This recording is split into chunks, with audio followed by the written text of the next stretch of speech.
आयुर्वेद में ऐसा कहा गया है कि पाचन का ठीक ना होना या अग्नि का कम होना सभी बीमारियों का कारण होता है।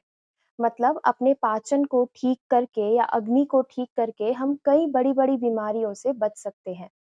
आज इस वीडियो में मैं आपको डाइजेस्टिव सिस्टम क्या होता है, इसके कमजोर होने के क्या कारण हैं और क्या लक्षण हैं और इसको हम कैसे स्ट्रॉन्ग कर सकते हैं, इस बारे में बताऊंगी।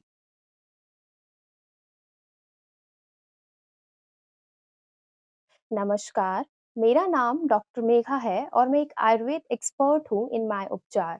डाइजेस्टिव सिस्टम होता क्या है? डाइजेस्टिव सिस्टम एक पाचन तंत्र क्रिया है जिसके अंदर खाना खाने से लेकर उसकी पाचन क्रिया और मल त्याग करने तक की प्रोसेसिंग को दिखाया जाता है। इसमें 7 हिस्से शामिल होते हैं।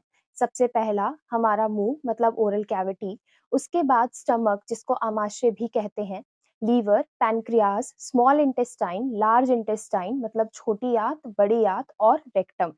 अब बात आती है ये काम कैसे करता है। हम जो खाना खाते हैं, हमारा डाइजेशन मतलब जो पाचन क्रिया होती है वो ओरल कैविटी से ही स्टार्ट हो जाती है। जब खाना छोटे-छोटे टुकड़ों में होकर सलाइवा के साथ जाके मिलता है, तो हमारी सलाइवरी ग्लैंड्स के 3 एंजाइम्स प्रोड्यूस करता है, जो कि खाने को स्टमक तक पहुँचाने और उसका पाचन करने में मदद करते हैं। जब खाना स्टमक के अंदर आ जाता है, तो वहाँ पे एसिड रिलीज़ होता है। एसिड का रिलीज़ होना खाने को पचाने में मदद करता है। इसके बाद अधपचित मतलब आधा पचा हुआ खाना हमारे स्मॉल इंटेस्टाइन में जाता है और वहाँ पे 90% एब्ज़ॉर्प्शन खाने का देखा जाता है। इसी दौरान स्मॉल इंटेस्टाइन में काफ़ी केमिकल रिएक्शंस होते हैं, जिसमें फैटी एसिड, एमिनो एसिड और ग्लूकोज़ रिलीज़ होते हैं और इसी टाइम आरबीसीज़ इनको एब्ज़ॉर्ब करते हैं और हमारी पूरी बॉडी में स्प्रेड करते हैं। इसके बाद जो खाना बच गया है यानी जो पचा नहीं है, वो हमारे लार्ज इंटेस्टाइन में जाता है और इसी टाइम इसको हम फीसिस बोलते हैं। लार्ज इंटेस्टाइन में ही वाटर का और इलेक्ट्रोलाइट्स का एब्ज़ॉर्प्शन भी देखा जाता है। थोड़े समय के बाद हमारे जो फीसिस होते हैं, वो रेक्टम में चले जाते हैं और समय के साथ शरीर का त्याग कर देते हैं। अब आपको पता चल गया कि हमारी जो पाचन क्रिया है, वो कैसे काम करती है। लेकिन अब बीमारी कब होगी? इसके कमज़ोर होने के लक्षण क्या हैं और किस वजह से ये कमज़ोर हो रहा है, इस बारे में थोड़ी-सी बात करते हैं।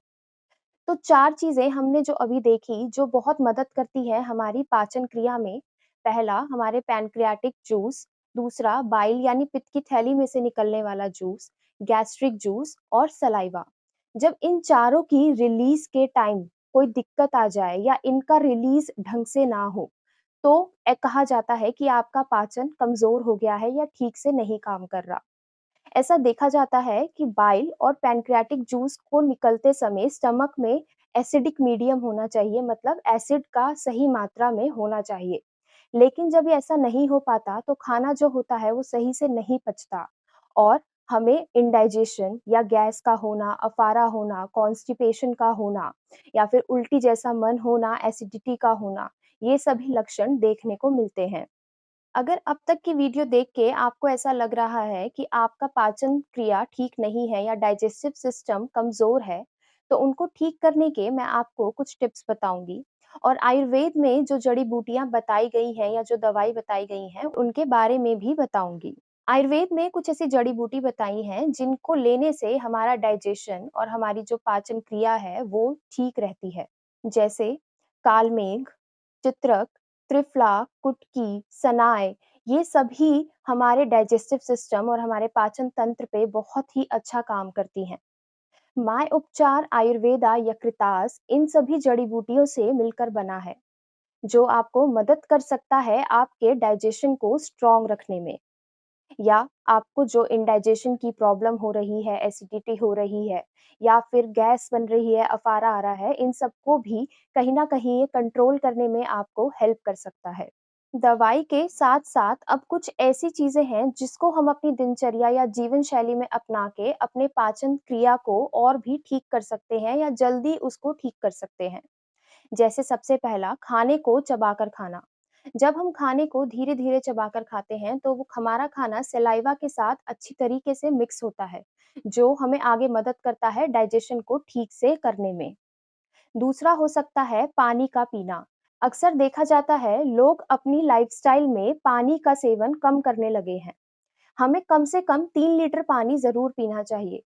खाने के एब्ज़ॉर्प्शन और डाइजेशन में पानी बहुत ज़रूरी होता है। तो इसलिए पानी का पीना बहुत ज़रूरी है और अगर आप पानी को कम लेंगे तो कॉन्स्टिपेशन जैसी दिक्कतें देखने को मिल सकती हैं। तीसरा हो सकता है बाहर की कार्बोनेटेड ड्रिंक्स या फिर जंक फूड या मैदा से बने खाने को अवॉइड करना या इनको नहीं लेना।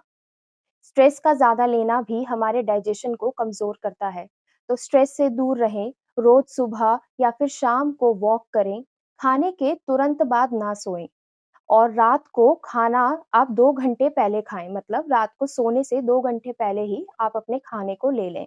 उम्मीद करती हूँ कि इस वीडियो में दी गई जानकारी आपके लिए लाभकारी होगी और आपको पसंद आई होगी।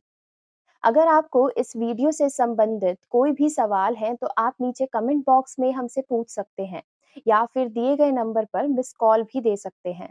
अगर आपको ये वीडियो पसंद आई है तो आप इसको लाइक और शेयर ज़रूर करें तथा अगर अभी तक आपने हमारे चैनल को सब्सक्राइब नहीं किया है तो उसे सब्सक्राइब करें। धन्यवाद।